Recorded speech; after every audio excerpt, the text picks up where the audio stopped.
Rasul 1:8. Yang pertama yang saya berikan ketika Kisah Para Rasul 1:8 ya di depan saja supaya praktis. Yang cari-cari di HP, nanti kalau buka-buka HP keliru bukan begitu.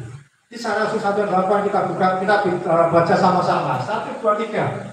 Tetapi kamu akan menerima kuasa kalau Roh Kudus turun ke atas kamu, dan kamu akan menjadi saksiku di Yerusalem dan di seluruh Yudea dan Samaria dan sampai ke ujung bumi. Ketika Tuhan Yesus hadir di dunia, murid-murid berharap bahwa Dia yang akan memerintah di Israel, di Yerusalem, di atas mereka. Tapi ketika Dia mati, pengharapan itu jadi hilang. Belum mati yang diharapkan mati. Ternyata bangkit 3 hari kemudian. Ketika bangkit, murid-murid mulai punya pengharapan lagi.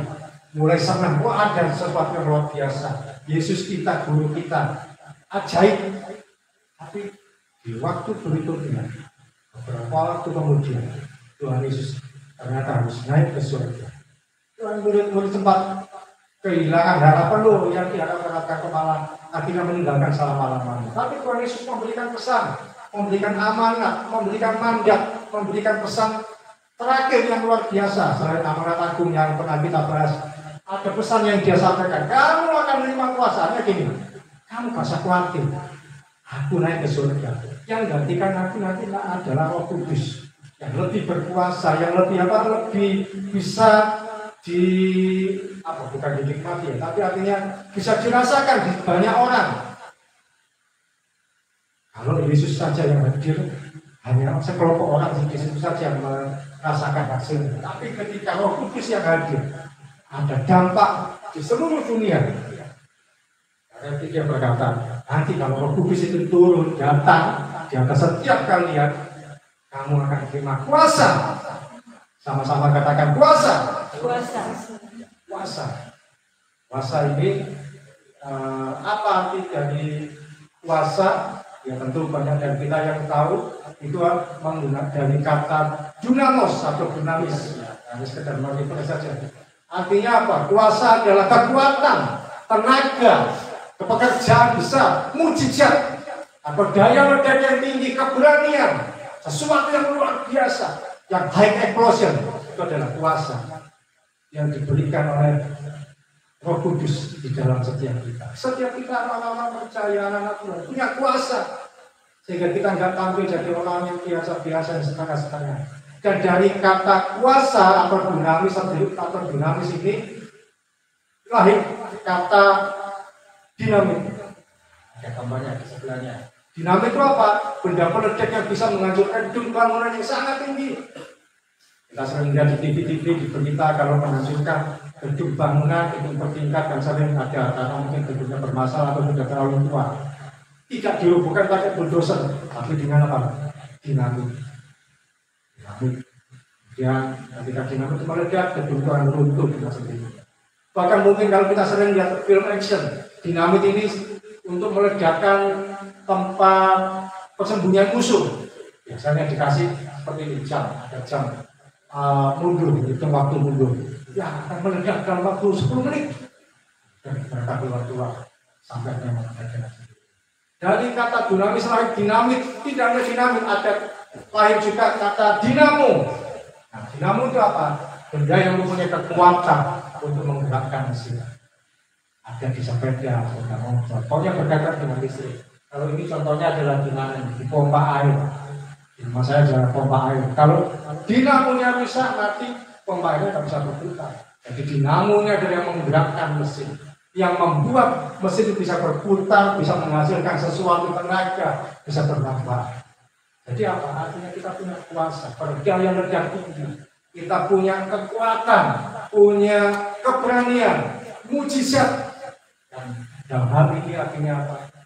Roh Kudus yang ada di dalam kita diberikan oleh Tuhan, dititipkan oleh Tuhan, dipercayakan kepada kita untuk kita menghancurkan semua kebuntuan-kebuntuan, untuk kita melenyapkan semua ketidakmungkinan, untuk kita melakukan segala sesuatu yang menurut manusia nggak mungkin, yang menurut manusia adalah hal yang mustahil, tapi bersama dengan kekuatan dari Roh Kudus kita bisa menyelesaikan perkara.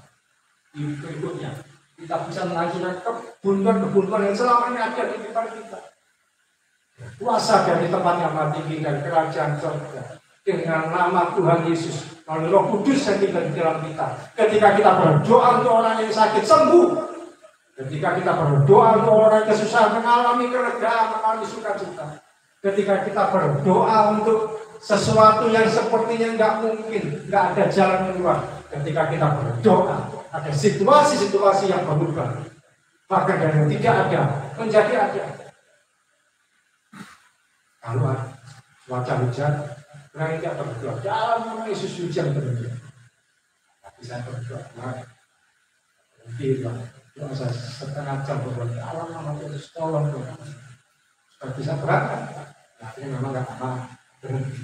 Tapi berani kita berdoa untuk sesuatu yang situasinya nggak mungkin. Menurut manusia mustahil, buntu, nggak ada jalan keluar. Itu yang sakit kita berani kita menawarkan diri.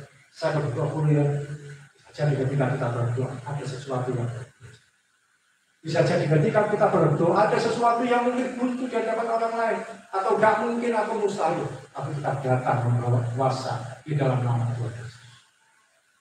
Kuasa yang diberikan oleh Roh Kudus di dalam kita. Untuk apa? Menghancurkan segala kegagalan, ketidakberhasilan, menghancurkan apa? Kemiskinan, kebangkrutan. Dan kita diubahkan bisa berhasil, diberkati, mujizat, apapun juga. Bukan menjadi anak Tuhan yang menjadi Sulaiman bekerja, menjadi anak Tuhan powerful. Misalkan mengajukan pekerjaan, tapi ada yang belum bekerja, berani berdoa, Tuhan aku percaya, Kau tidak membuat saya nganggur, saya jauh-jauh ada di Surabaya. Tuhan punya rencana karena Tuhan percaya. Sanggup membuka kesempatan untuk bekerja oleh siapapun juga. Berdoa yang sanggup sediakan caranya. Ketika saya masih bekerja berkali-kali saya ajukan kali-kali juga itu terbuka dengan sendiri. Yang terjadi seringkali bukan ketika saya ajukan lamaran sama sini, tapi ketika saya berdoa saya terbuka itu yang sini membutuhkan. Saya masuk ke sana. Yang sini bisa menerima saya. Usianya sudah tinggi tapi bisa bekerja. Kita ini punya kuasa ketika kita berjalan di dalam nama Tuhan Yesus. Karena kita punya. Satu kali saya ingat waktu itu 30 November 2019, akhir November. Karena besoknya sudah 1 Desember. Jadi waktu itu saya minta pelayanan di Boyolali. Saya biasanya melayani di Bali ya. Secara firman menguatkan orang dan sebagainya. Kemudian diminta, Pak, tolong ke Boyolali, usir setan Pak. Rumahnya ini biasanya dibuat untuk pemujaan berhala, maksudnya untuk dibuat perdukunan. Usir setan Pak, bersihkan rumah. Ini sesuatu yang biasa, tapi ya saya terangkan. Ada teman-teman yang ngomong, oh harusnya begini, kalau musik setan begini, oh jam 11 malam begini. Saya kalau berdasarkan ini itu ya bingung semua beda-beda. Saya jalan aja, metode apa? Enggak ada. Saya datang kepada keluarga yang ada di situ, keluarga yang meminta saya untuk mengusir setan di rumah itu, saya keluarganya dari luar, keluarga yang tidak tinggal di situ, keluarga yang di situ yang membuat rumahnya jadi perkebunan. Ya mereka diem aja, terang ke saya. Oke, yang kita lakukan, kita berdoa mendatangkan kuasa Tuhan dinyatakan atas rumah ini. Ada salah satu anggota keluarga yang bilang, oh gini Pak, saya diajari pendeta saya ditangking, diusir, setannya dibuat pergi. Kita nggak mau yang kita mendatangkan kuasa Tuhan. Nanti bagian akhirnya apa? Mulai dari depan sampai ke belakang, kamar-kamar di rumah yang saya ucapkan bukan saya kamar di setan keluar, orang semua. Saya berkata, Tuhan Yesus hadirlah di rumah. Nama saudara Tuhan ada di sana. Hadiah Tuhan ada di sana. Cuma itu.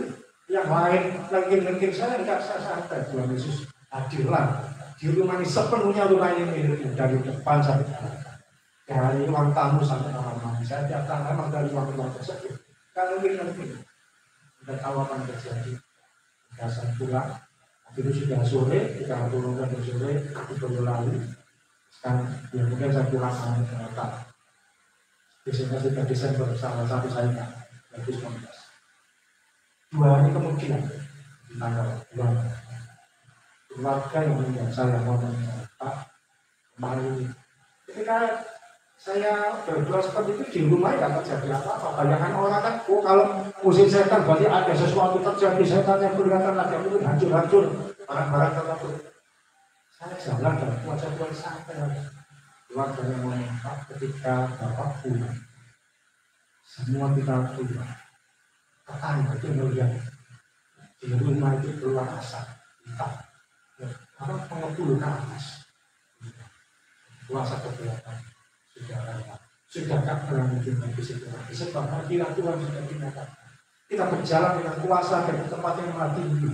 Kuasa di dalam nama Tuhan Yesus. Maka Roh Kudus dititipkan di dalam diri kita. Amin. Saya beri poin pertama tadi, jadilah pelaku pembangunan rohani. Karena di dalam kita ada kuasa